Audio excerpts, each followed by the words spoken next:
This is, if he was really being honest about rotating his keepers and picking keepers for specific situations, he would have played Ramsdale today.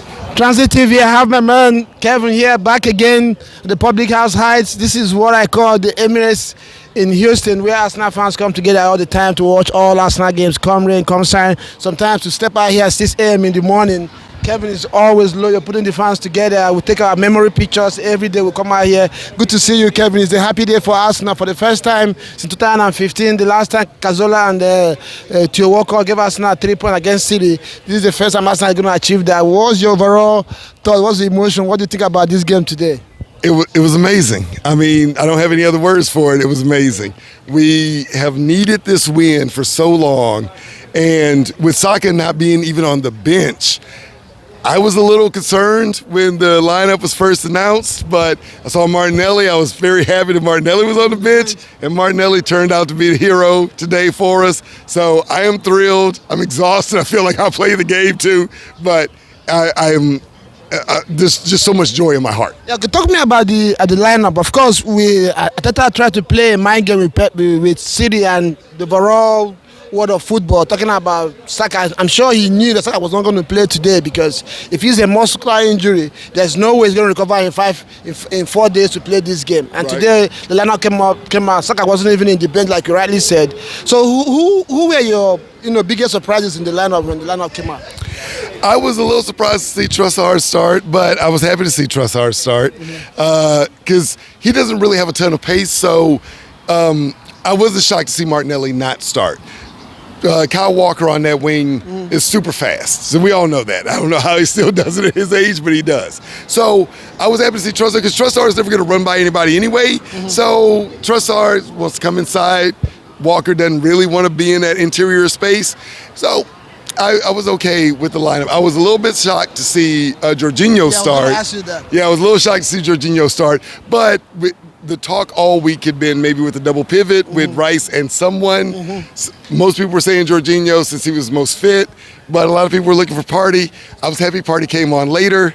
That worked out well for us. Yeah. I think I shared the same emotion with you. I was surprised to see Jorginho, but I think he didn't do badly. I know he got that early yellow card and still managed to stay in the pitch until he was substituted. So I felt a little bit. I was convinced that Jesus was going to play on the right side. My biggest surprise was Edin Ketia starting. I was thinking that I was going to go with what he did in the Charity Shield, play kaihavertz at the first line, then Jesus on the right. So when I saw Ketia, I cannot understand it, but it was my own surprise. So let's talk about Declan Rice.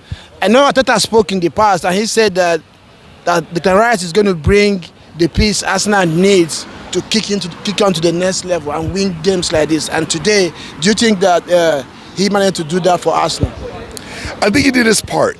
I don't think he was quite as dominant as he has been in past games, but he certainly helped us keep control of the midfield. For the most part, the game was played between the boxes. So it wasn't like City was peppering us with shots or we were peppering them. It was a low shot match. It was not a lot of shots on goal. You look at the stats, the possession was mostly 50-50. I think City had like 6-7 shots. They didn't have a ton of shots on us. They didn't have a ton of shots on goal. It was an evenly matched game, and I think Rice was part of that. I would have liked Rice to be a little bit more ambitious. Yes, be able to put his stamp on the game a little bit more. But the way it worked out, I'm thrilled with it. Yeah, then this conversation never likes to go away. Raya over Ramsdale. Today, I'm not going to lie, for me, there was some times I was like, what is he doing? Do you think that the Raya being picked ahead of Rambo has any significant reason why Arteta is doing this? I think the way Arteta wants to play the game is for us to dominate possession.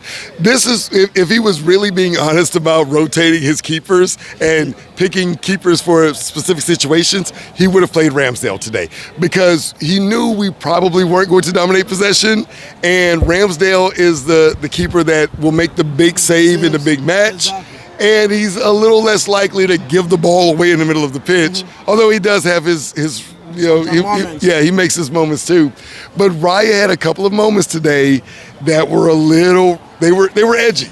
He made some passes that we were not thrilled with. We were all upset in the pub, but it worked out. We were able to control the match, and yeah, we got away with it. But I think this was actually a day for Ramsdale. Yeah, like many have said, this win, I think, is going to kind of take out some mental block from the players, from the coach, from the fans, and overall, the league as a whole right now would feel like City is beatable because this is their back-to-back loss in the league. I can't remember if this has happened before. 5 years. Since Guardiola arrived. So what do you think, with this win, do you expect Arsenal to kick on from here, and how do you think they should manage this achievement?